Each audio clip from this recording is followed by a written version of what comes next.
ভুয়ো ভোটার তরজায় সরগরম দেশের রাজনৈতিক মহল। একই এপিক নাম্বারে কিভাবে দুজনের ভোটার কার্ড হতে পারে, এই প্রশ্ন তুলেছে তৃণমূল। নির্বাচন কমিশনের এ নিয়ে দেওয়া বিবৃতিতে তারা হালে পানি পেয়েছে। কংগ্রেসও এ ব্যাপারে তৃণমূলের পাশে দাঁড়িয়েছে।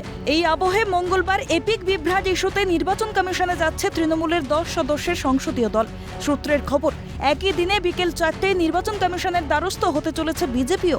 ভুয়ো ভোটার ইস্যু ছাড়াও ভোটার তালিকা সংশোধন সংক্রান্ত বিভিন্ন বিষয়ে কমিশনকে অভিযোগ জানাবে তারা। তৃণমূলকে পাল্টা চাপ দিতেই বিজেপির এই কৌশল বলে মনে করছে বিশেষজ্ঞরা। 17.5 লক্ষ যে ভুয়ো জাল ভোটার আছে, তাদের জন্য আগামীকাল যাচ্ছি নির্বাচন কমিশনের দরবারে। এখন প্রশ্ন হলো, তৃণমূল সর্বত্র যেভাবে ভুয়ো ভোটার ঢুকিয়েছে, সেই নামগুলোকে ভোটার লিস্টে রেখে দেওয়ার জন্যই, বাংলাদেশি মুসলিম অনুপ্রবেশকারী রোহিঙ্গাদের নাম রেখে দেওয়ার জন্যই, ভুয়ো ভোটারের নাম রেখে দেওয়ার জন্যই এই বিতর্ক তৈরি করছে। আগে থেকে নির্বাচন কমিশনকে চাপে ফেলে দিয়ে তাদের নামগুলো যদি ইন্ট্যাক্ট থাকে সেটার চেষ্টা করছে। এই চক্রান্তে তৃণমূল কংগ্রেস সফল হবে না। সুকান্ত মজুমদারের নেতৃত্বে 4 সদস্যের এই প্রতিনিধি দলে থাকবেন শ্রমিক ভট্টাচার্য, অমিত মালব্য, ওম পাঠকের মতো কেন্দ্রীয় প্রতিনিধিও।